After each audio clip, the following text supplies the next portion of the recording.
Buenas tardes, bienvenidos. Bueno, mi nombre es Silvia Álvarez.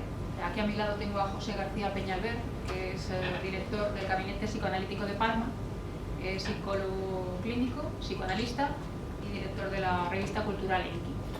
Yo soy enfermera, soy estudiante de psicología en la UOC y estudiante de psicoanálisis en el gabinete. Les hemos dejado a algunos de ustedes, creo que no todos por lo que veo, unos folletos del gabinete, bueno, de cursos que imparte el gabinete, y si están interesados en alguna actividad o lo que sea, pues se acercan y nos lo preguntan, o directamente en el teléfono que aparece en el mail pues ya nos lo indican. Estamos pensando también desde el gabinete realizar una serie de talleres donde se analizan casos clínicos, pero bueno, es una actividad que aún no tenemos muy elaborada. Si están interesados también, hay unos formularios donde ustedes pueden inscribirse, ¿vale? Dicho esto, la charla constará de unos primeros 40 minutos. Me pero no he contactado todavía. En cuanto sepa algo os lo digo, ¿vale? Muchas gracias. De unos primeros 40 minutos es donde se expondrá el tema en cuestión, y después se abrirá un espacio de preguntas. Bueno, ya he terminado, ya empezará José a exponer. Muchas gracias. Que disfruten. Buenas tardes. Un placer estar aquí con todos ustedes. Ni las inclemencias del tiempo, ni a veces los catarros que algunos llevamos, nos van a parar.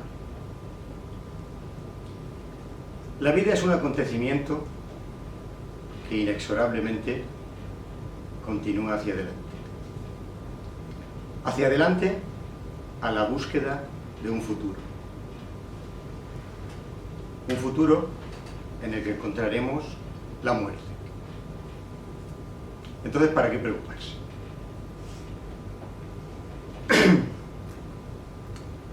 El sentido de los síntomas es el título con el que vamos a empezar lo que puede ser un inicio de una conversación, para tratar de introducir en un sitio tan emblemático y representativo de la salud como es en esta comunidad el Colegio Oficial de Enfermería, una introducción a la teoría del inconsciente.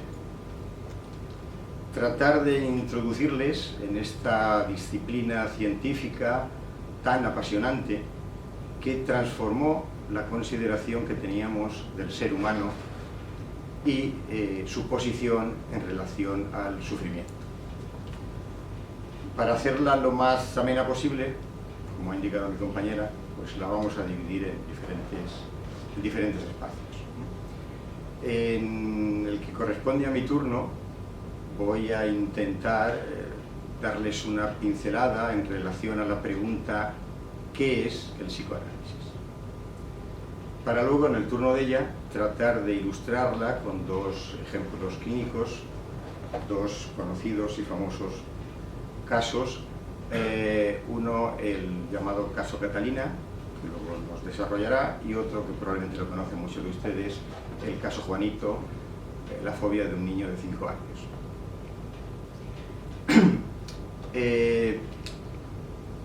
No es fácil introducir psicoanálisis en un espacio como puede ser heterogéneo en donde hay algunas personas que ya tienen un conocimiento, algunos son expertos en el tema, y otros se van a introducir en él por primera vez. En cualquier caso, el psicoanálisis tiene una gracia, y es que tanto para las personas que tienen un conocimiento sobre él como para las que acuden por primera vez, de alguna forma siempre nos toca. Nos toca porque va a acercarse, va a tocar alguno de nuestros registros. Por consiguiente, espero que este encuentro les sea de lo más productivo y ojalá también lo más participativo para producir un discurso. ¿Qué es el psicoanálisis? El psicoanálisis es una disciplina científica que fundó el doctor Sigmund Freud a finales del siglo XIX. Una disciplina científica, pero para eso tenemos que modernizar nuestra mente y entender que hay otros paradigmas científicos, además del método hipotético deductivo, que utilizan fundamentalmente las ciencias empíricas. Se originó desde la clínica.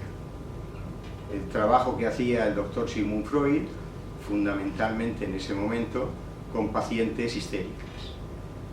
Y fue consecuencia, fue el resultado de un largo proceso de investigación y de tratamiento, como digo, con las pacientes histéricas. El descubrimiento del inconsciente va a suponer lo que denominamos una ruptura epistemológica, ¿sí? Un corte fundamental en relación a cómo se venía pensando el pensamiento, sobre todo acerca del ser humano, ¿no?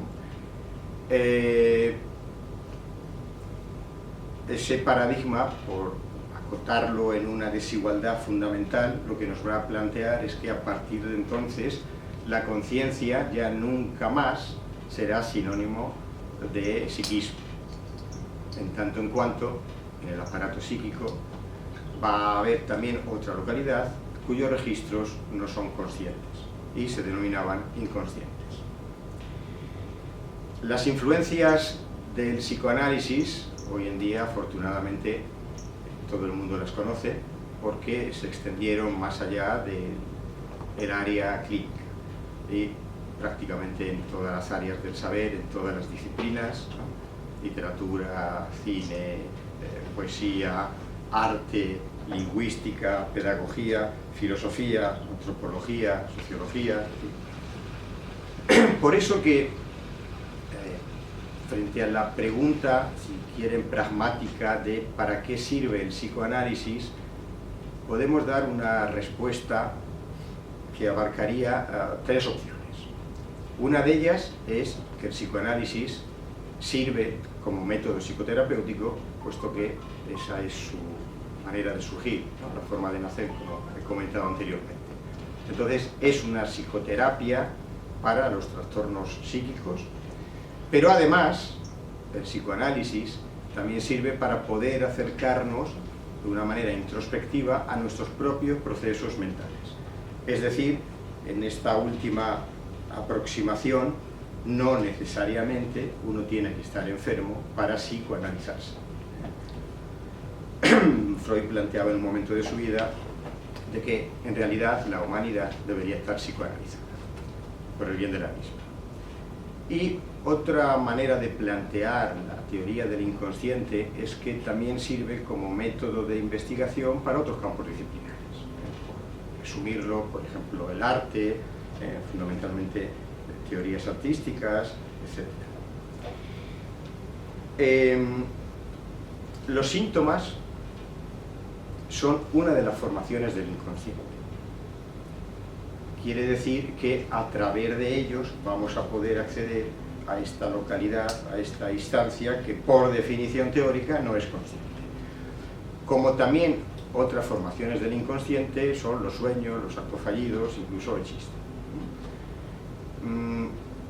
Solo a través de ellas podrá emerger en algún momento en nuestra conciencia los contenidos propiamente inconscientes. Con la aparición, con el descubrimiento del concepto de inconsciente, obviamente la concepción de la psique, la concepción del aparato mental cambia. Y por resumirlo de forma muy esquemática, puesto que la intención de este encuentro casi sería más interactiva, de manera que ustedes luego puedan intervenir con sus preguntas y hacerlo en la medida posible más ameno y dinámico. El aparato psíquico estaría dividido en diferentes localidades o instancias. Hay una primera tópica que da cuenta de un aparato dividido en una localidad consciente, otra inconsciente, ambas separadas por un estadio, por así decirlo, intermedio, que eran los contenidos preconscientes. Y en la teoría actual del psicoanálisis, en base a la segunda tópica, hay ese mismo aparato entre localidades, yo, ello y superior. Lo interesante es plantear que van a haber unas conexiones intersistémicas e intrasistémicas, lo que podrá dar lugar a la patología o no. Las relaciones entre las diferentes instancias van a tener que ver con una relación conflictual, pero lo conflictual no tiene por qué ser conflictivo, sino el sueño sería algo patológico o la psicopatología de la vida cotidiana que tiene que ver con los actos fallidos también lo sería. El axioma de la clínica psicoanalítica en relación a los síntomas dice, de una manera muy breve, que los síntomas tienen sentido y el sentido de los mismos tiene que ver con la ligazón a nuestra vida íntima. Los sueños también tienen sentido y tendrán que ver con la realización de un deseo. Pero en cualquier caso, unos y otros siempre van a aproximarse a los contenidos de nuestra vida emocional. Por establecer de manera más gráfica una serie de desigualdades que va a romper esta nueva concepción del aparato psíquico, insisto, con el descubrimiento del concepto de inconsciente y por lo tanto ampliarlo aún más allá de la conciencia, uno de ellos está estrechamente relacionado con el título de la ponencia de hoy, es que síntoma no es igual a enfermedad. Esto sería un grave error desde la clínica, confundir las causas con los efectos. Pero el psicoanálisis produce otras muchas desigualdades dentro del campo clínico. Por ejemplo, sexualidad no es igual a genitalidad. Tristeza tampoco es sinónimo de depresión. Y ahí tendríamos que ser cuidadosos en confundir los estados de duelo normales con los procesos patológicos o melancólicos, o con la depresión patológica. Y así podría enumerarles algunos más. Por ejemplo, enamoramiento no es igual a amor.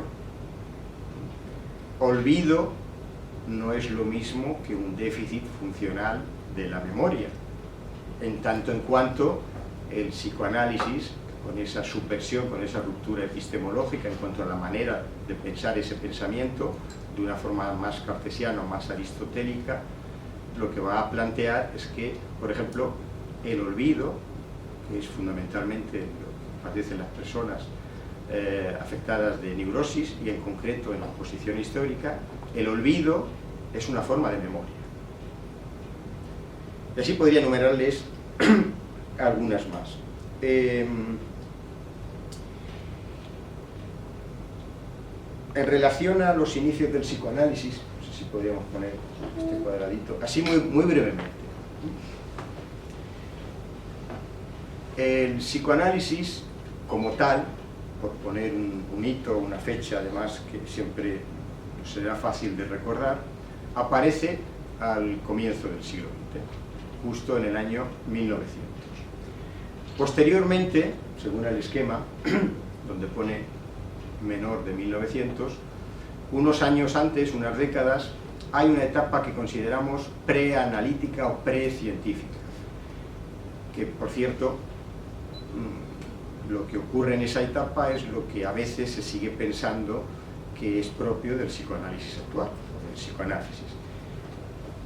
Por hacerlo de una forma sencilla, si distribuimos este periodo científico y precientífico en teoría, método y técnica, nosotros vemos que en el caso Catalina, que ahora nos va a hablar Silvia, que es antes de la fundación del psicoanálisis, 1900 es cuando Freud escribe esa obra fundacional de la teoría del inconsciente, que es la interpretación de los sueños. Será fácil recordar. Que, por cierto, viene a ser algo así como una argucia, una estrategia, por no decir una excusa, para, además de hablarnos los sueños, crear esa nueva psicología con el concepto de inconsciente a la que denomina metapsicología.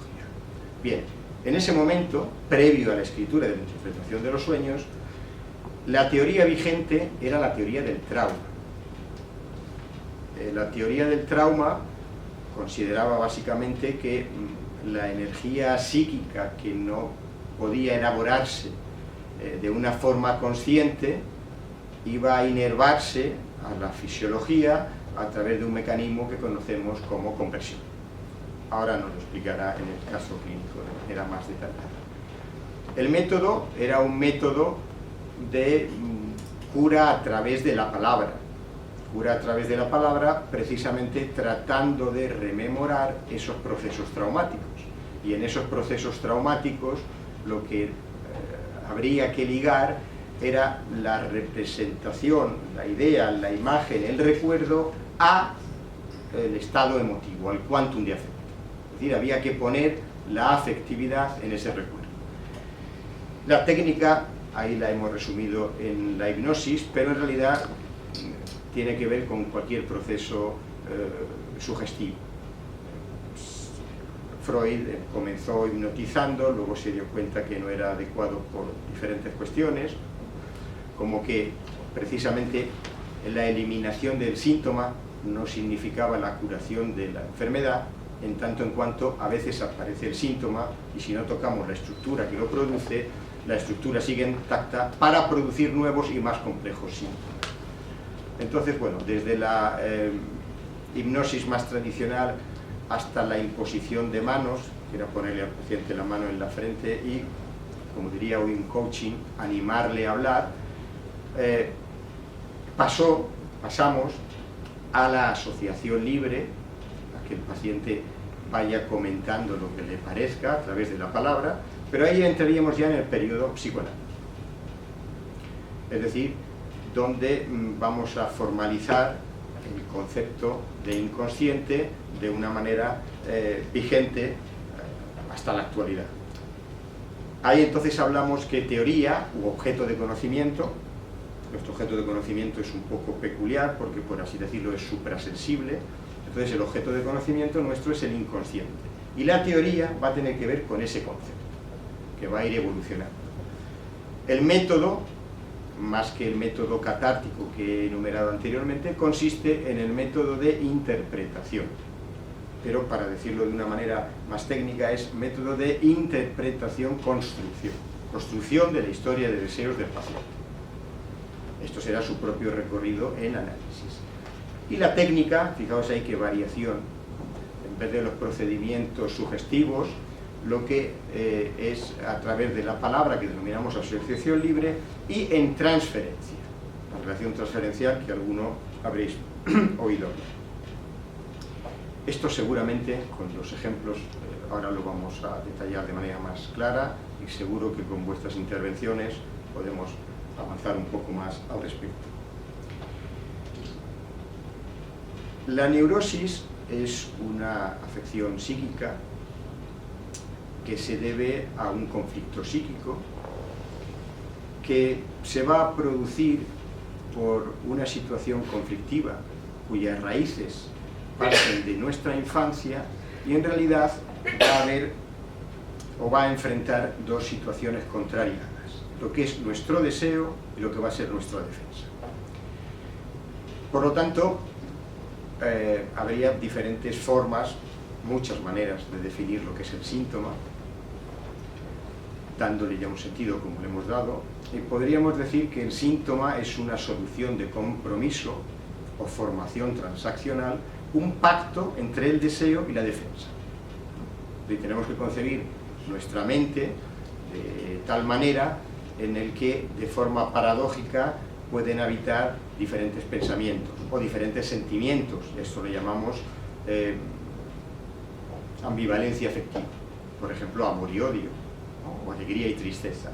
Bien, entonces el síntoma como tal es una formación que va a producir el sujeto.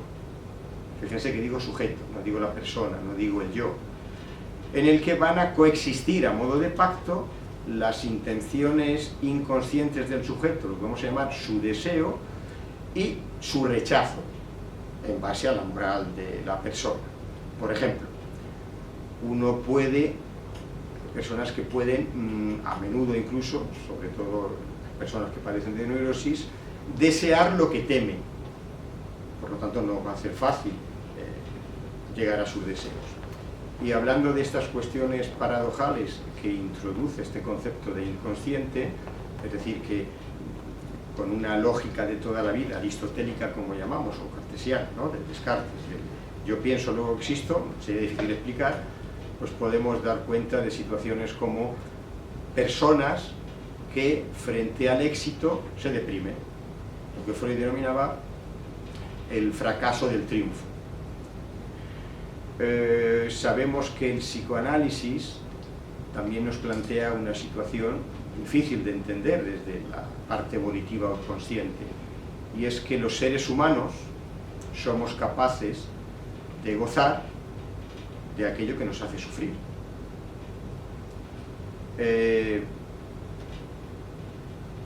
Y para no... Bueno, el síntoma, por dar una definición más actual y una orientación que profesamos en la institución que dirijo, que es lacaniana, podríamos decir que el síntoma es el significante de una verdad reprimida por el sujeto. La cuestión es que el síntoma, aunque fastidie, por no decir otra cosa, nos sirve también de señal o de alerta para dar cuenta que hay un deseo de reconocimiento y un intento de reconocimiento de ese deseo. ¿Para quién? Para un otro. Y podría extenderme mucho más, pero como estamos en familia, les veo muy atentos, qué mejor que ilustrarlo con estos ejemplos, y luego todo esto los retomamos de otra manera y verán ustedes como algunas cosas que parecen terriblemente complejas luego son tremendamente lógicas y coherentes con la complejidad propia del ser humano. Cedo la palabra, amigo. Que el psicoanálisis empezó en la práctica clínica. Entonces, los casos que él veía eran de pacientes histéricas. Empezó con la histeria. El caso que voy a relatar es el caso de Catalina. Es un caso de histeria y es el tercer caso de Estudios para la Histeria, que es una obra que escribió Freud en 1895, en la etapa preanalítica. Es un caso muy relevante desde varios puntos de vista. El primero es que Catalina no es paciente de Freud. El segundo es que a través de este caso Freud va a explicar cómo se produce el trauma en la histeria. Lo explica diciendo que se produce a través de dos momentos que se ponen en conexión a través de dos escenas. Ya yendo al caso, bueno, Catalina es una chica de 17, 18 años, no se establece muy bien la edad, que vive en los Alpes austriacos. Y se encuentra Freud allí durante unas vacaciones que él tiene en una hospedería que tienen los padres. Bueno, aquí me ha jugado una mala pasada la conciencia, no el inconsciente. Los tíos en realidad son los padres. Lo que pasa es que Freud intenta mantener la identidad de la chica y entonces en el relato habla de que son los tíos. Pero, exacto, que son los tíos. Yo lo voy a relatar tal cual Freud lo escribió, pero que tengamos en cuenta que son los papás los de la historia. Entonces, en ese encuentro que tiene la chica con Catalina, con Freud, ella acude a él bastante preocupada porque tiene lo que ella refiere una enfermedad de los nervios. Le dice que hay muchos doctores, que nadie se lo ha solucionado y que, bueno, que por favor si él puede ayudarla. Freud lo primero que hace es preguntarle, bueno, ¿y cuáles son esos síntomas que tienes? Ella le dice que tiene una opresión en el pecho, que no puede respirar, que siente mucha presión en los ojos, la cabeza le martilla insoportablemente y siente que se va a desmayar. Claro, Freud piensa, esto es el típico ataque de angustia, o lo que hoy llamaríamos un ataque de pánico. Inmediatamente le pregunta, ¿y no tienes algún otro síntoma? Y dice, sí, cuando veo que una cabeza horripilante me mira y tengo mucho miedo. Y a pesar de ser muy corajuda, como lo define ella, muy valiente, tengo miedo cuando veo esa cabeza de que alguien me sorprenda por detrás y me agarre. Claro, Freud ahí piensa, o por ese periodo él pensaba que las chicas vírgenes, cuando tienen sus primeras experiencias sexuales adultas, entran como en estas crisis de ansiedad, bueno, de angustia o ataque de pánico. Entonces le pregunta, Catalina, ¿tú has vivido algún momento en que te hayas sentido embarazada o te hayas sentido avergonzada? Y ella le contesta, pues sí, y ahora que me lo dice, recordando, hace 2 años, cuando yo tenía 16 años, recuerdo que además fue el momento en que me empezó mis síntomas y fue cuando sorprendí a mi tío con mi prima en la cama. Yo me sentí fatal, comentaba Catalina, y lo que hice fue a casa de mi tía y durante 3 días no pasó nada más.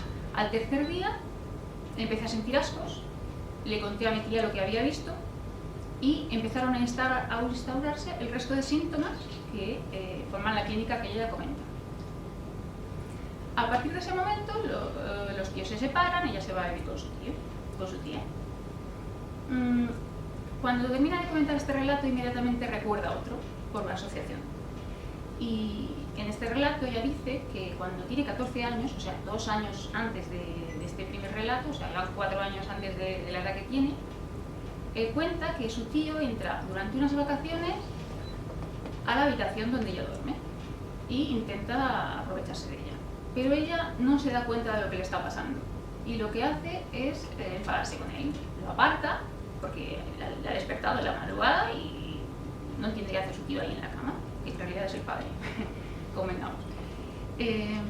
Bueno, estas dos escenas, bueno, podemos rescatar 2 escenas de este relato. La primera escena sería la escena de seducción, donde su tío intenta aprovecharse, que también podemos llamar escena traumática. La segunda escena sería la escena auxiliar, que es la escena que va a resignificar por asociación a la primera. No sé si me estoy explicando. O sea, a partir de esta segunda escena, la primera va a tomar sentido y valor traumático. Bueno, entonces, digamos que el trauma se produce por esa conexión, por esa resignificación a partir de la segunda escena o el segundo momento que ella ha vivido, donde ella ha tomado conciencia de lo que le había pasado en ese momento. Claro, Catalina eso, por cómo es ella, por la estructura histérica que tiene, no lo vive bien, se le extiende digamos que hay una separación de la conciencia, una escisión de la conciencia, el recuerdo es olvidado y el afecto es puesto en el cuerpo en forma de síntoma conversivo, que es el ataque de pánico que ella tiene. El sentido del síntoma en Catalina no es más que una expresión simbólica de aquello que no está puesto en palabras. Es decir, el significado, el simbólico que tiene eso, es algo que ella no ha podido tramitar. Si analizamos cada síntoma, podemos ver, por ejemplo, que el asco que ella tiene es la repugnancia moral que siente cuando ha recordado que el tío intentó, o el papá intentó seducirla. El ataque de angustia no es más que una reproducción de los afectos que ha sentido en cada una de las escenas traumáticas. Y la cabeza que se le aparecía es el miedo que tenía a que su tío la cogiera por sorpresa porque se enfadó muchísimo con ella. Termino esta exposición diciendo que bueno, el método que utilizaba Freud en esa época era el método catártico, que consiste en una preacción. La preacción es un término psicoanalítico que significa que se liga al recuerdo, al afecto, a la emoción, y consiguiendo esta unión se tramita, claro, se ha puesto en palabras, entonces desaparece el síntoma conversivo. Esa era la teoría. Voy a terminar el caso con una frase de Freud del caso en sí, que me parece muy aclaratoria, y que dice así: la angustia que Catalina padecía es histérica, es decir, es una reproducción de aquella angustia que emergió en cada uno de sus traumas sexuales. No sé si ha quedado claro, ¿es una pregunta? Sí. Pues este es el caso Catalina. Si a lo mejor puntualizaba aquí alguna cosa. Igual si pones el esquema de las estructuras clínicas, sí es muy fácil hablar de psicopatología, porque a diferencia de otros manuales psiquiátricos y de la psicología clínica, aquí todo se va a reducir a 3 estructuras clínicas. Fundamentalmente, hoy estamos hablando de neurosis, pero hay otras patologías de mayor envergadura y de mayor gravedad, como son la psicosis y la perversión. En la neurosis, básicamente, como tienen ahí, hay 3 posiciones psíquicas. Es la histeria, los trastornos funcionales, a través del mecanismo de conversión, la neurosis obsesiva y la fobia. La fobia es de la que ahora también va a hablar Silvia.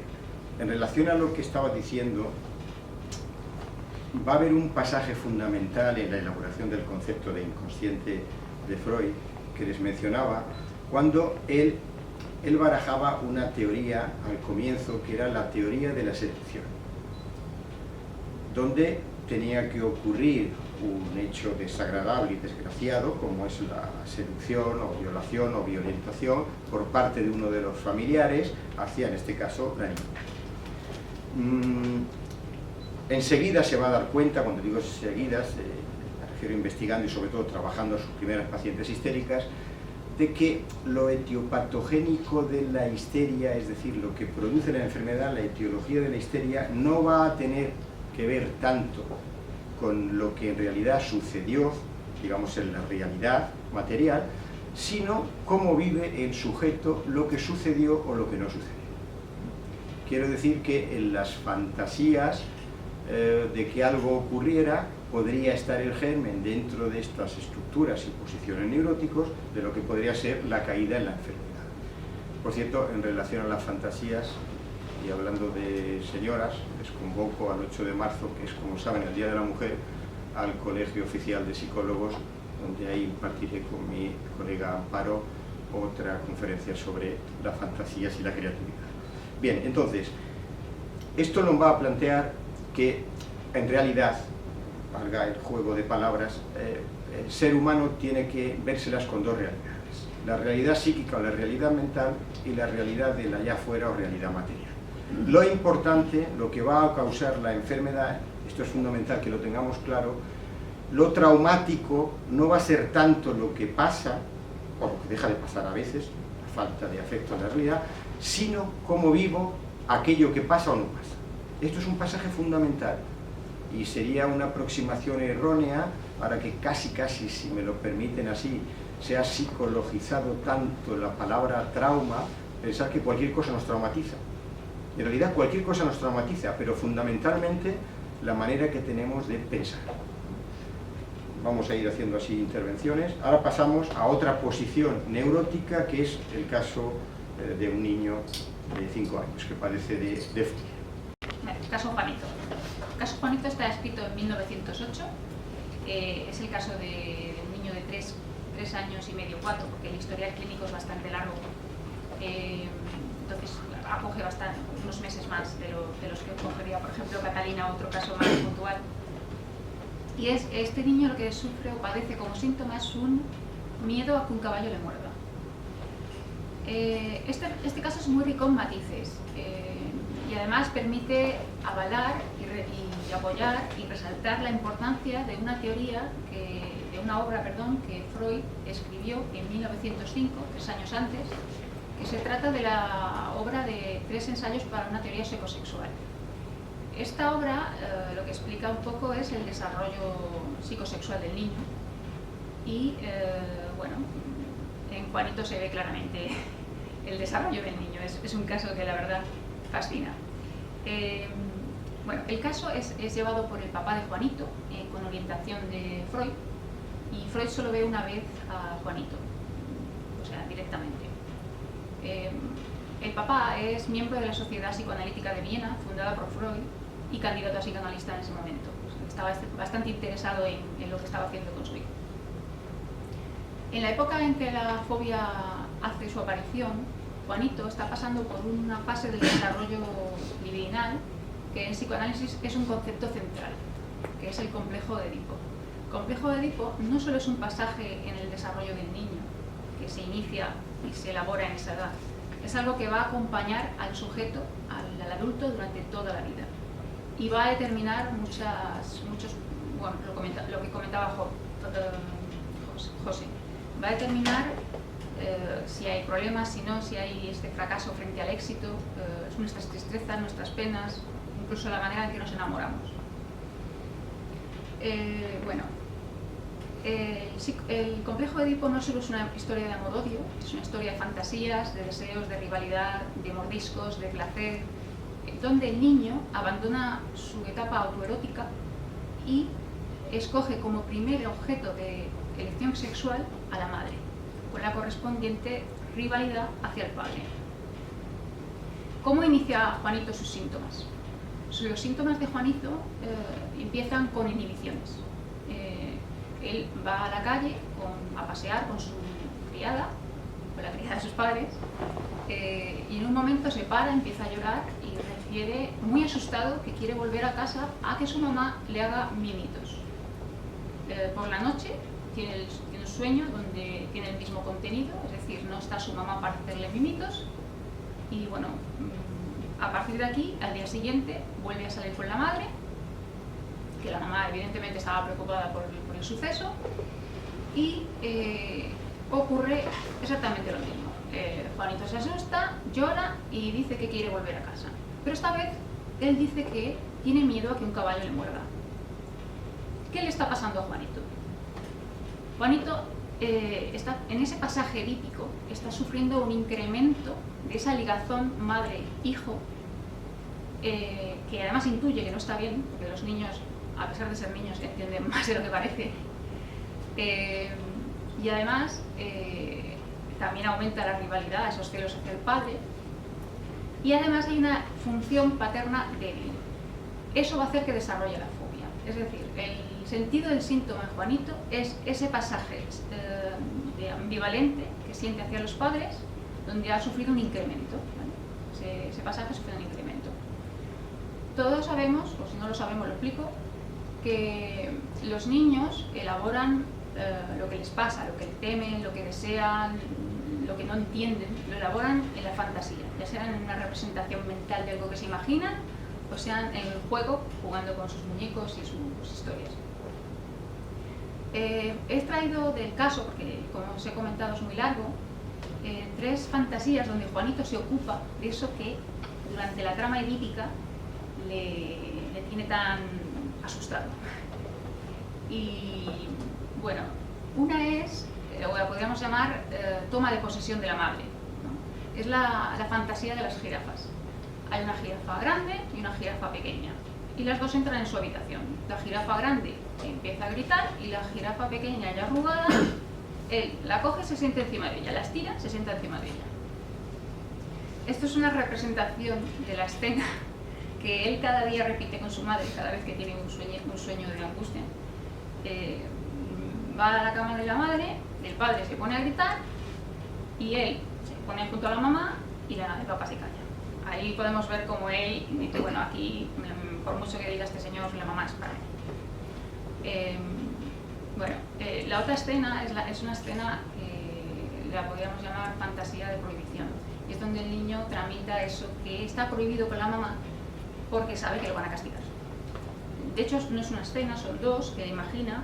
Una es que va al zoo y entra en un lugar donde no puede, y entonces coge el guarda de seguridad y lo imagina, que el guarda de seguridad lo coge y lo mete preso. Y la otra es que va en un tren, rompe una ventanilla y lo mismo, coge el guardia de seguridad y lo mete preso. Ahí podemos ver que Juanito está entendiendo de alguna manera, a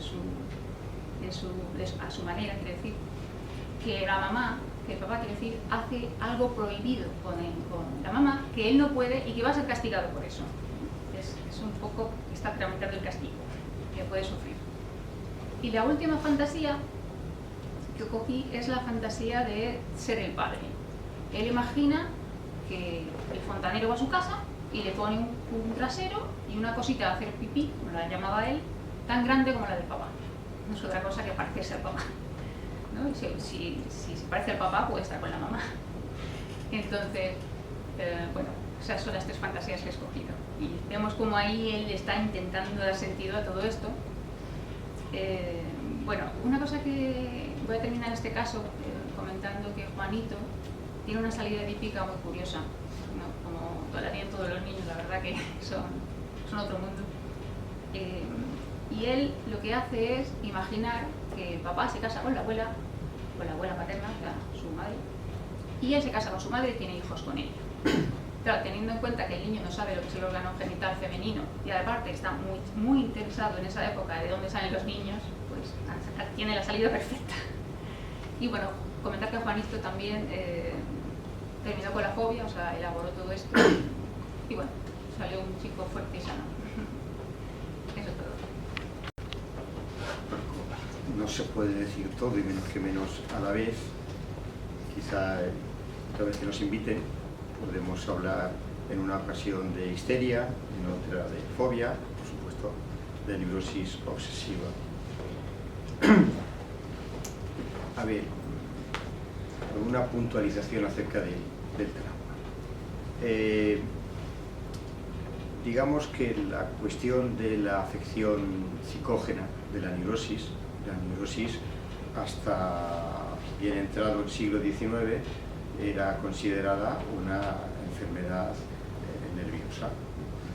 Ya me extendería si hacemos ese monográfico de la histeria. Lo importante es que aparece en el campo médico un doctor muy conocido, un neurólogo muy famoso en Francia, que es Charcot, y él empieza a partir de ahí a investigar toda esta manera de enfermar con una causa no directamente orgánica, ¿no? Aunque sí que tenía que ver con lo cerebral. De hecho, Freud asiste a una de sus clases. Lo interesante, lo importante para el campo psicoanalítico es que a partir de ahí al trauma se le va a dar, se lo va a considerar, como he planteado anteriormente desde la teoría del trauma, como esa cuestión no resuelta que tendría que ver con una energía psíquica que no había podido elaborarse de una manera consciente. Y entonces la expresión patológica del síntoma era, digamos, una elaboración simbólica del mismo. Bien, pero en ese momento, es decir, inmediatamente después de los estudios y las investigaciones del neurólogo francés Charcot, Freud comparte estas investigaciones en la etapa preanalítica con otro doctor al que se le atribuye, por cierto, la paternidad del método catártico, que es el doctor Breuer. Bien, en ese momento, lo traumático, lo que definíamos dentro de la teoría del trauma, podía ser cualquier cosa. ¿Sí? Cualquier cosa menos lo sexual. Ahí es donde, entre comillas, aparece el divorcio entre el doctor Breuer y el doctor Freud. A partir de ahí, Freud va a comenzar solo su proceso, dándose cuenta de que en realidad el nódulo patógeno, lo realmente conflictivo, lo etiológico en ese momento de la histeria, y digo histeria porque ya Charcot descubre de que no solo hay histéricas, sino también hay histéricos, entonces que lo realmente conflictivo tiene que ver con la materialidad psíquica de lo sexual. Ahí va a empezar el tema del complejo de Edipo, por eso ahí hay ese cambio, digamos, de registro que hemos marcado en ese cuadro. Entonces, lo fundamental, lo traumático, ya no era cualquier cosa dentro de la enfermedad neurótica, sino, como más o menos ha llegado hasta ahora, si queréis, con mayor o mejor acierto, películas incluso como las de Woody Allen, era algo que tenía que ver con lo sexual. Freud continuó para llegar al psicoanálisis actual, donde curiosamente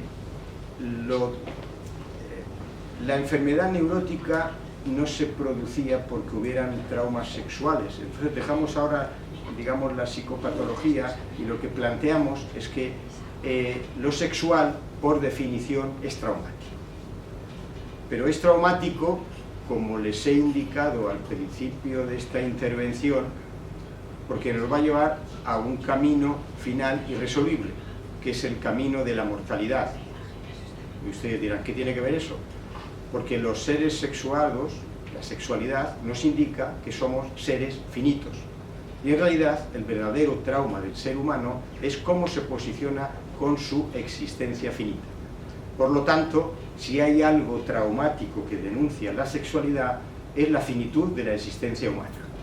Dicho lo cual, ya nos advertía el doctor Lacan que para vivir una vida, si quieren en letra cursiva, realmente vivida, lo mejor es aceptar el hecho de nuestra finitud. Evidentemente todo lo aceptamos a nivel consciente, pero lamentablemente tenemos que darnos cuenta de ese suceso cuando vemos morir a otro o frente a una enfermedad terminal, y sería un profundo error no vivir la vida pensando ilusoriamente que vamos a vivir eternamente. Les cedemos la palabra y muy gustosamente vamos a atender cualquier tipo de duda, sugerencia, puntualización que quieran hacer. Del concepto del psicoanálisis, ampliar un poquito más el concepto de sexualidad, que ya sabemos que no tiene que ver con la genitalidad.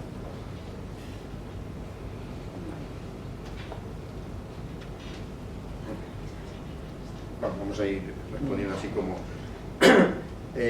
decimos que el psicoanálisis amplía el concepto de sexualidad. Por eso decía que la genitalidad, por así decirlo, va a estar incluida en el concepto ampliado de sexualidad. ¿Por qué ampliado? Pues porque en ese momento, estamos hablando siempre al principio, o las postrimerías del siglo XIX, principios del siglo XX, para enfocarlo más cercano al nuestro, siglo actual, en ese momento no se consideraba que los niños pudieran tener sexualidad, una cosa que hoy es del todo comprensible y que tienen muy bien estudiado no solamente los analistas o psicólogos infantiles, sino también los pediatras. Pero además, vamos a decir que no solamente el niño tiene sexualidad y que por tanto la sexualidad no solo, como se pensaba, en un supuesto instinto sexual va encaminada a las relaciones de coito con la finalidad reproductora, sino que también va a haber una sexualidad en lo que llamamos la materialidad psíquica del nuevo aparato psíquico con el concepto de inconsciente. Cuando he dicho que el ser humano puede gozar de aquello que le hace sufrir, podríamos sustituir la palabra sexual. Va a haber una sexualidad en el inconsciente, que no tiene que ver con la genitalidad. Entonces, en ese sentido, y a lo mejor para no hacerlo un poco más complejo, hablamos de sexualidad ampliada.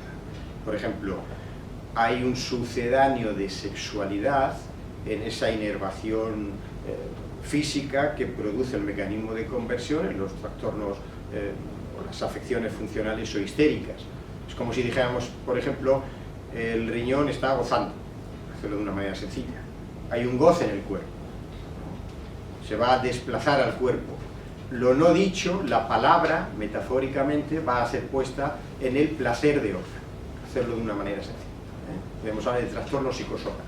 Entonces, estamos hablando de goce, estamos hablando de satisfacción. Qué mejor palabra, qué mejor vocablo que palabra sexual. Entonces, hay sexualidad en el inconsciente, hay sexualidad en la vida infantil, lo mismo que en la vida. No todo es sexual, pero sí la sexualidad podemos pesquisarla. Psicoanalítica suele decirse que en la fobia es un cambiavía. ¿Podríais explicar un poco esta cuestión?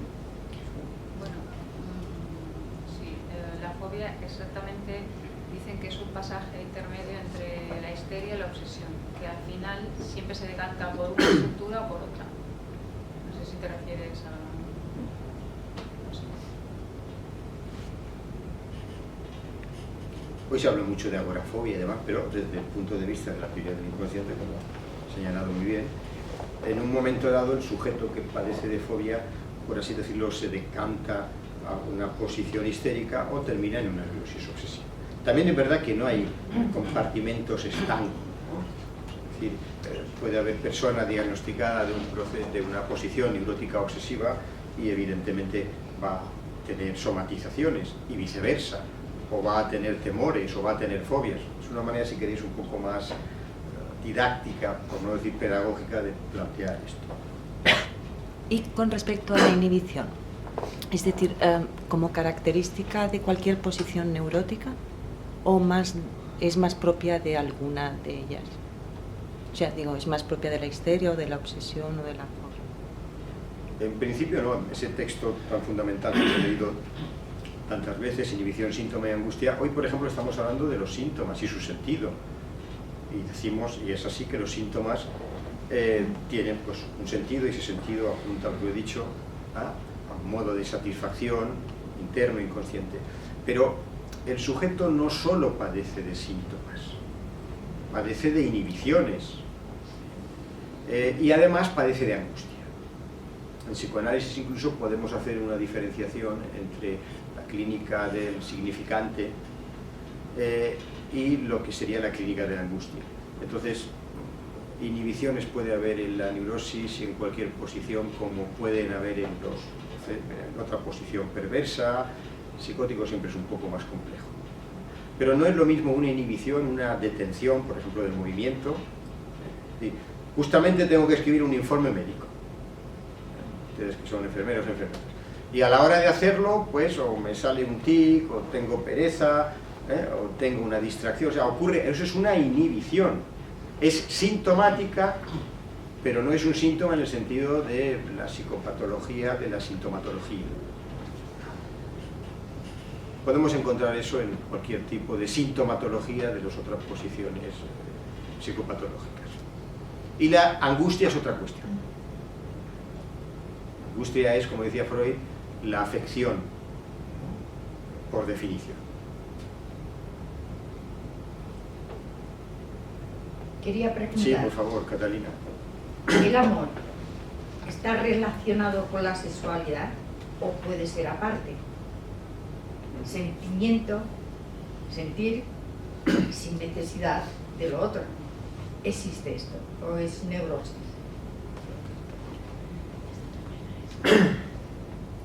A ver, No sé mucho... si me he expresado. Sí, se ha expresado perfectamente. Lo que pasa es que a veces, ¿cómo tratar de responder preguntas que son complejas?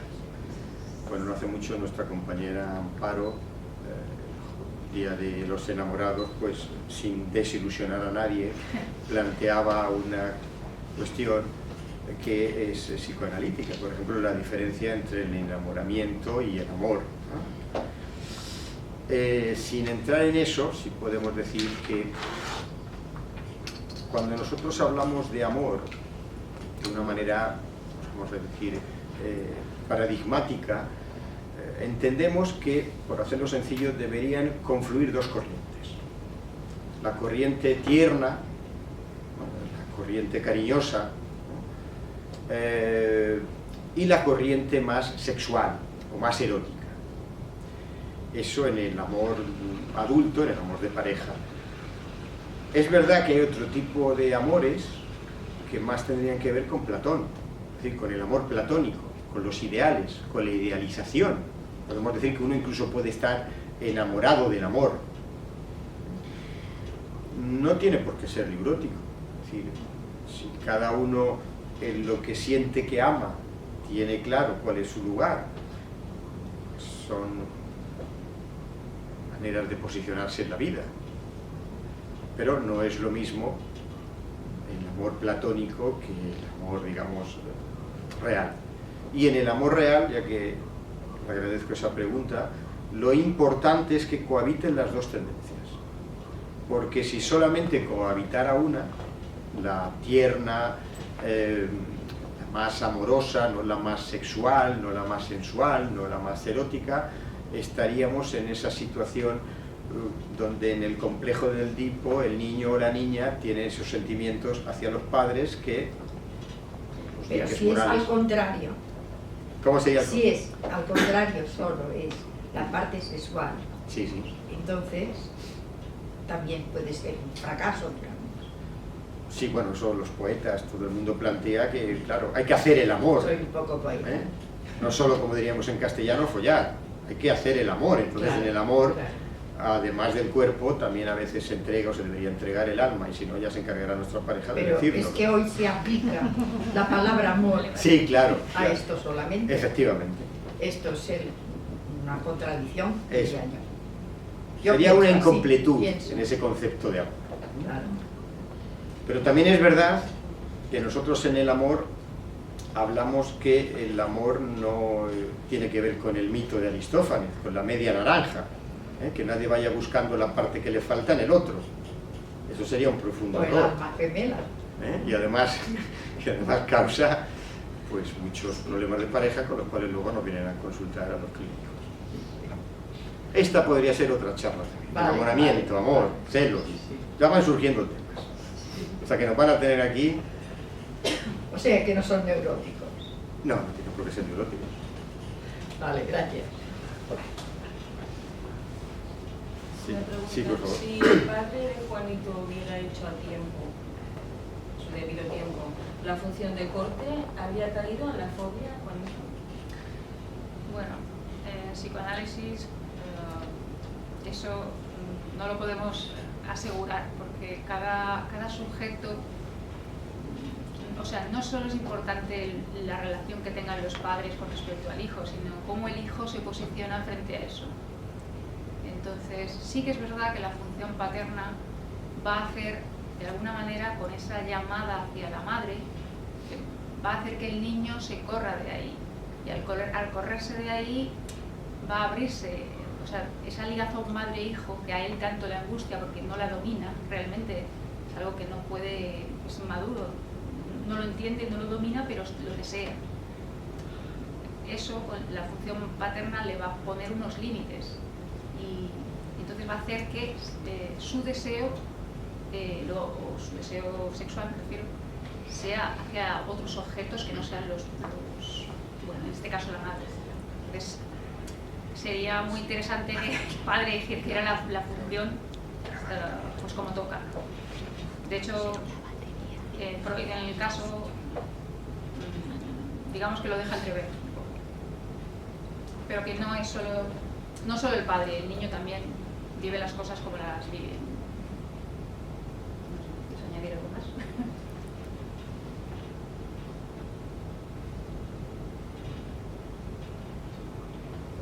Sentimos preguntas, pero no las oímos.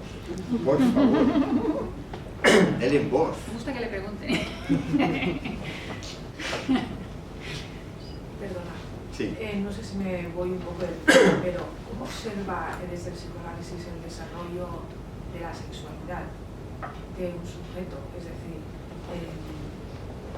¿la desvincula de lo que sería el tema biológico o solamente da peso a las experiencias, traumas, deseos, etcétera, etcétera, que ese sujeto haya tenido durante su infancia? ¿Se observa el desarrollo de la sexualidad? Sí, de hecho nosotros, al hablar del desarrollo del niño, propiamente dicho, hablamos de desarrollo psicosexual o libidinal. Seguro que habrán oído hablar de diferentes etapas. Oral, anal. Hay un momento donde el niño literalmente va introduciendo el mundo en un estadio inicial más primigenio por la boca, ¿no? Entonces la biología y lo psíquico van tremendamente ligados. Entonces en el desarrollo normal llegaría un momento donde el niño, para ser adulto, como manera de satisfacerse en la vida, no tuviera que volver a momentos anteriores de ese desarrollo. Esto en realidad es de lo que da cuenta el proceso de enfermar, o como diría Sigmund Freud, la ecuación etiológica de la enfermedad. Es decir, que en un momento de frustración el adulto vuelve a modos de satisfacción de cuando era niño, pero cuando era niño es un desarrollo, digamos, normal. La cuestión es recurrir a ellos cuando la vida nos frustra, que es básicamente lo que le ocurre al neurótico, ¿no? Como veremos incluso en la conferencia que los he emplazado en el colegio de psicólogos.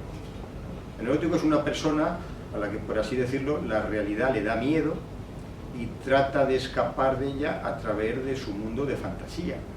Digamos, ahí va a encontrar algo que en un momento de su desarrollo normal como ser humano le causó placer, en diferentes etapas. Entonces sí, por supuesto que la sexualidad va a estar ligada a todo lo que es el desarrollo, por así decirlo, más integral de la persona o de la personalidad.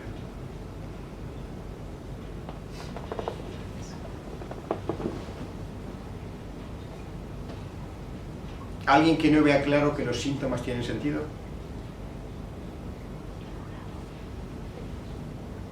¿Y los sueños? ¿Qué me dicen de los sueños? Los sueños no son patológicos. Soñar, soñamos todos. Entonces la humanidad estaría enferma. Pero igual que los síntomas tienen sentido.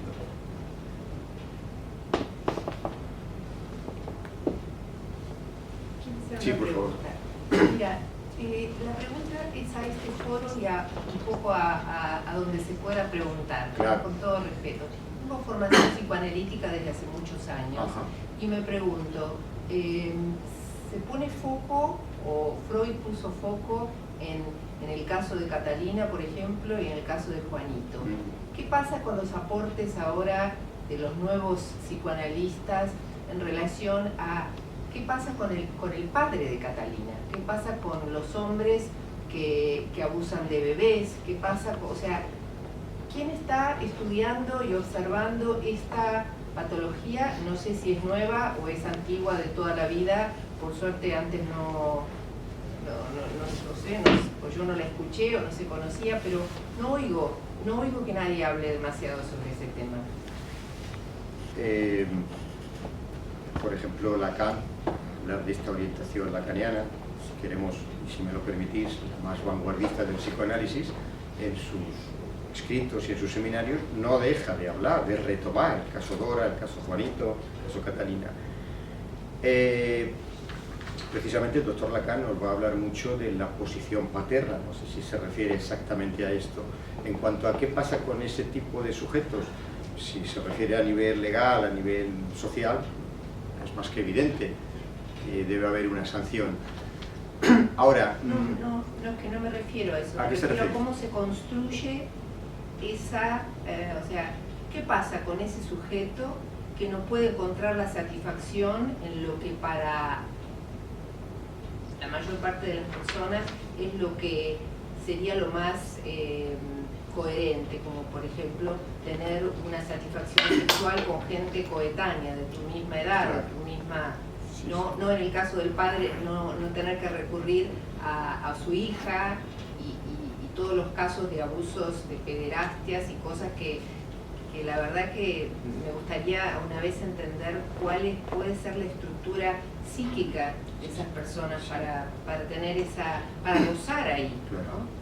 Bueno, precisamente el psicoanálisis no va a plantear la perversión, es una de las estructuras, en función a determinadas cosas que se podrían salir o no de lo que sería una sexualidad normal, ¿no? Por ejemplo, yo qué sé, el exhibicionismo, el voyeurismo, justamente va a incidir ahí, en ese tipo de funciones, paterna o materna, transgresoras frente a una ley, a una interdicción universal como es la interdicción del incesto.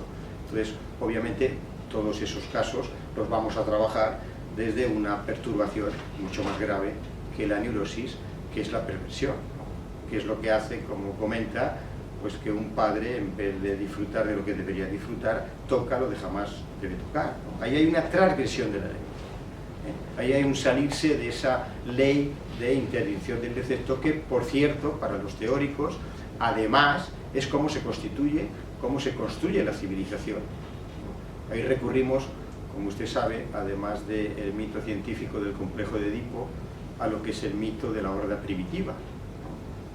Se supone que es como apareció el origen de la humanidad, según algunos estudios iniciales de Charles Darwin, luego continuados y ampliados por el doctor Freud, ¿no? Eso es un macho alfa que tenía posesión de todas las mujeres y que incluso tenía esclavizados a los hijos. Esa historia tenía que acabar bien, porque si no, no estaríamos aquí. ¿Qué significa acabar bien? Pues que los hijos acaban con el padre y a partir de ahí se prohíben a sí mismos tener la misma tendencia. Entonces hay cosas que tendrían que ver con la endogamia y con...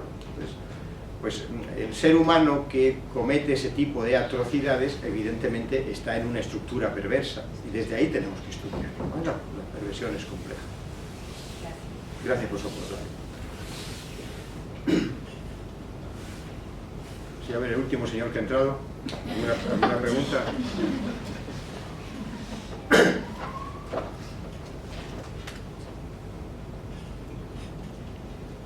¿Qué no terminan de ver claro? O que, como la señora que acaba de intervenir, aun viéndolo claro, es difícil de entender, ¿no? Es difícil de entender por qué hay personas que puedan desviarse por esos caminos.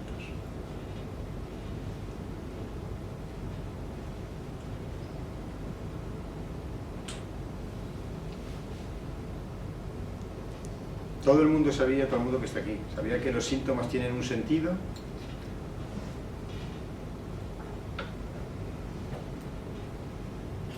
Además del dolor y del sufrimiento que producen, tienen otra lectura que va a hablar precisamente de nuestra alma, de nuestra estructura psíquica, del conflicto que tenemos entre tratar de hacer la vida como supuestamente queremos y aquellos diques que la van a coartar y que tienen que ver con nuestra moralidad, con nuestra concepción de la vida. Por eso que lo que es conflictivo para una persona no lo es para otra. Y por eso que en el análisis se trata de que lo que es conflictivo y obstaculiza el crecimiento, el deseo, las ambiciones de las personas, deje de serlo. Como que el verdadero y principal obstáculo, entre comillas, es uno mismo. Lo que pasa es que en psicoanálisis distinguimos entre la persona y el sujeto. Aquí hablamos de sujeto psíquico. El yo, la persona o la personalidad es una parte del sujeto psíquico. El sujeto psíquico es el sujeto del deseo.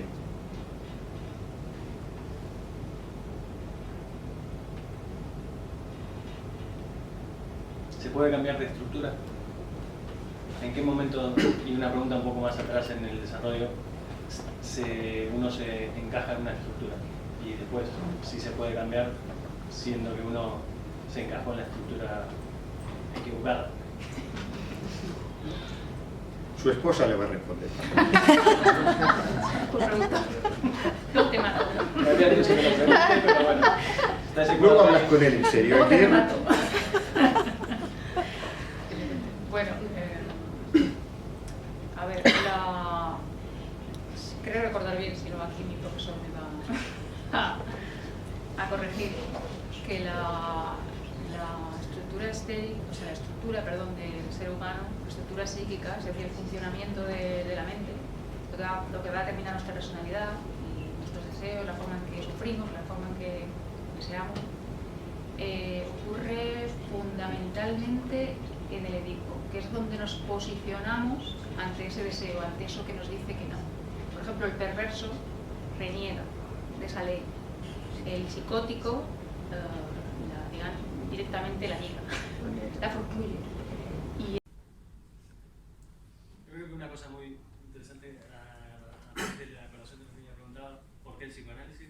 Es como síntesis para conocerse a uno mismo, ¿no? Y vivir una vida mejor en base a lo que uno quiere, que quizá o casi seguro uno no sabía de eso antes de pasar por este proceso, que no tiene nada que ver con estar o no enfermo o necesitado, pero sí incluso dentro de eso sin patología, decir qué quiero hacer con mi vida, para dónde quiero ir, o estoy aquí y por qué estoy aquí. Eso creo que es lo más bonito del psicoanálisis. Bueno, de hecho está como más en boga toda esa expresión más popular, ¿no? del crecimiento personal. Ahí, esa idea, si queréis, más humanista, y no necesito estar enfermo, quiero conocerme. Donde conocer es transformarme y donde transformarme es crecer como persona. De hecho, a ver, como me decían mis profesores, para un psicoanalista lo importante es que el analizante se cure lo más rápidamente posible de los síntomas para que empiece propiamente a psicoanalizarse. La sintomatología es la mancha, por así decirlo, con la que nace el psicoanálisis. De hecho, que es un procedimiento psicoterapéutico. Pero también el síntoma obstaculiza lo que sería la realización del deseo de la persona. Por plantearlo de esta forma, si queréis, más paradigmática o más ideal, lo fundamental para psicoanalizarse es psicoanalizarse. Y para eso no hace falta tener síntomas. De hecho, el síntoma puede ser un impedimento. Una cosa sería la cura y otra cosa sería el análisis personal. Evidentemente suelen ir de la mano. Pero lo que planteaba también Marco, incidiendo en lo que había comentado al principio, además de un procedimiento psicoterapéutico inicialmente para los procesos neuróticos, actualmente para todo el desarrollo de las estructuras psicopatológicas, además es algo asequible, se ha ganado la humanidad, se la ganó en el siglo XX, es decir, en el siglo XXI, para poder conocerse como persona. Y conocer es transformar. Transformarse. Ese autoconocimiento es la antesala de la autotransformación. Es verdad que al neurótico fundamentalmente la palabra cambio le da miedo o la ve muy bien para el otro. Tienes que cambiar. O lo contrario. Mira cómo has cambiado. Y la palabra cambio es lo único inamovible, diría Confucio, es el cambio. Tenemos grandes resistencias al cambio, a la transformación, aunque sea para bien. De hecho, un tipo de persona que trabaja Sigmund Freud es aquella en la que uno de sus textos define como las personas que fracasan al triunfar. Es decir, imagínense, la persona no soporta ni su propio éxito. Ya no que lo boicotea, que eso es muy neurótico, sino algo que podría ser bastante melancólico. Y es que una vez que consigo el objetivo deseado y seguramente trabajado durante mucho tiempo, ahí es donde caigo en una depresión. Como para no conocerse. Hay personas que van a la cárcel y no es que luego en la cárcel se sintieran culpables, que les haría algo de bien, sobre todo a los corruptos. Hay personas que por un sentimiento de culpabilidad están mejor entre rejas. Entonces se darían cuenta de algunos actos delictivos, etc. Entonces, insisto, ¿cómo no conocernos? Si conocerse es evitar, tratar de caer en estas trampas y en estas argucias cuando el conflicto es inevitable. Pero es como el amor. En el amor lo entendemos mejor. Conocer es amar.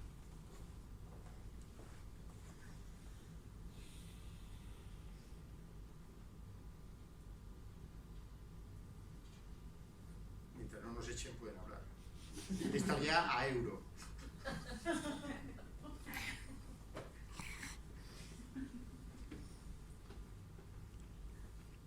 A ver, los que se han puesto tan lejos no será por timidez, ¿no?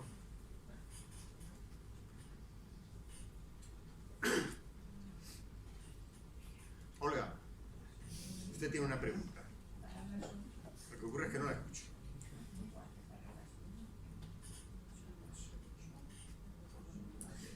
Bueno, sí.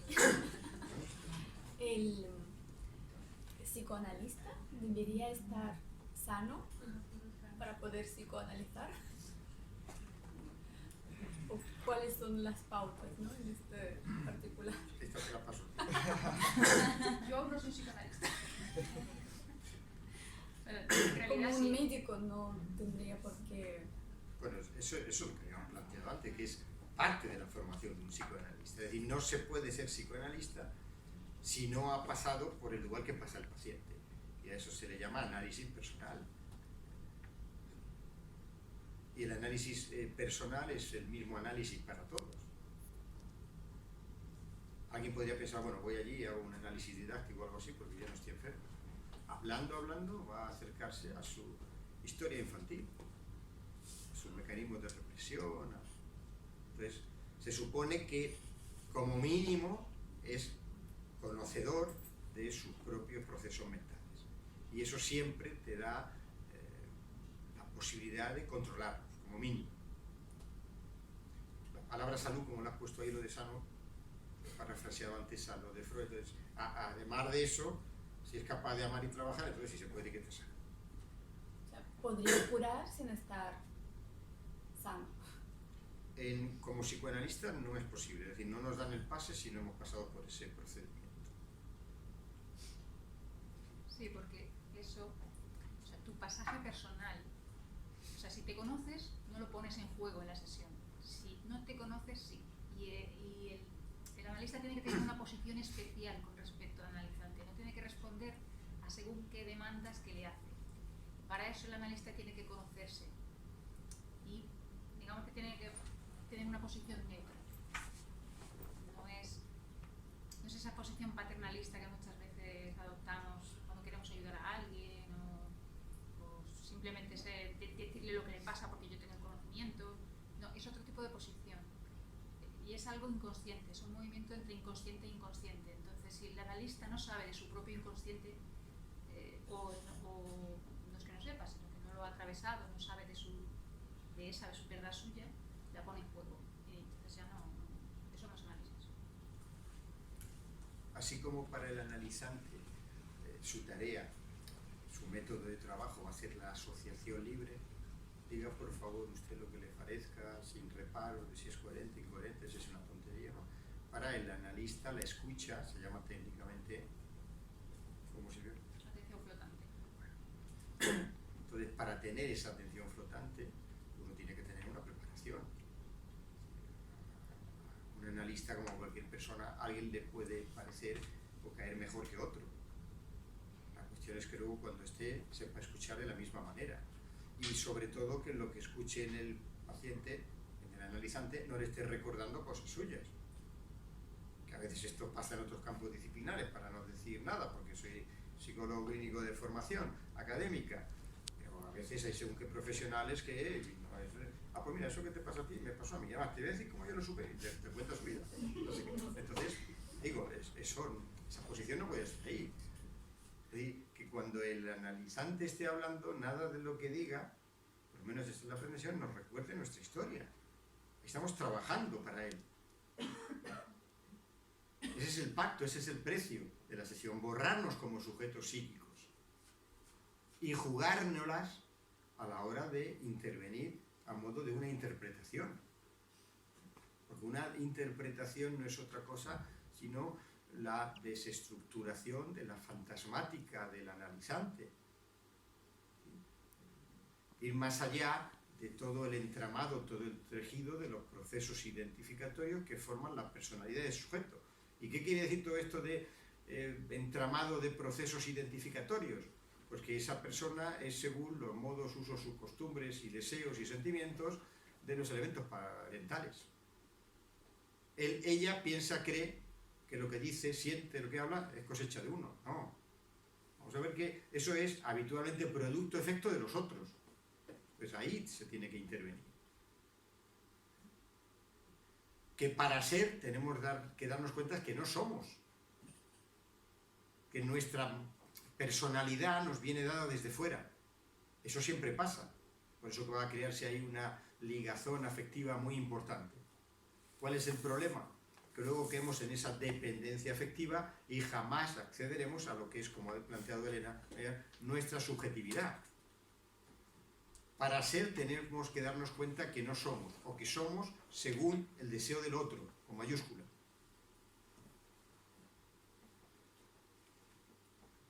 Si no, moriremos pensando que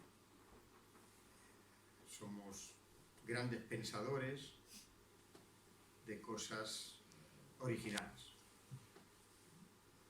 La enfermedad no es ninguna originalidad, por muchos nombres que los especialistas quieran darle a posiciones o estructuras como fobia, ¿sí? Y todo es mucho más sencillo. ¿Cómo nos posicionamos con respecto al deseo? Al deseo infantil y edípico y al otro deseo que tiene que ver, por así decirlo, con nuestras pretensiones e intenciones más excelsas, más nobles. ¿Qué pasa? ¿Que a veces no nos merecemos llegar más allá de donde pensamos que podemos llegar? ¿Por qué no lo soportan? A veces incluso, como decía la señora, nuestros hijos, nuestros parientes. ¿Pero cómo puede ser? Bueno, en España es muy entendible. Un país tan envidioso como el nuestro y tan cainista, esto es fácilmente entendible. A lo mejor a los suecos les cuesta más entenderlo. Lo importante es darse cuenta de ese entramado. Y sobre todo, en ese sentido, ser egoístamente sanos para entender que si no lo entendemos, muchas veces la propia vida nos lo va a tratar de enfrentar para que lo afrontemos de cualquier manera. ¿Cómo? A través de la caída en el síntoma. Entonces, mira por dónde voy al médico, yo siempre estaba bien y nunca me había deprimido, no sé qué me pase, me da un ataque de angustia y luego me dicen que es algo psíquico y me ponen en manos de un especialista. ¿Qué te va a decir? ¿Qué? Que tenemos que negociar. Que para dejar de que te duela aquello que te duele, tienes que dejar de ser y pensar de la forma como eras y pensabas. No, yo vengo a que me quite el dolor. Mire usted, tiene que implicarse y hacerse sujeto del dolor. Porque el dolor, el sufrimiento, el síntoma, es la manifestación de un conflicto psíquico, de algo que usted todavía no ha resuelto. ¿Por qué? Porque para usted es conflictivo. Porque lo mismo que quiere es a lo mismo que se resiste a través de sus propios mecanismos de defensa. Muchas gracias por su asistencia y nos vemos próximamente.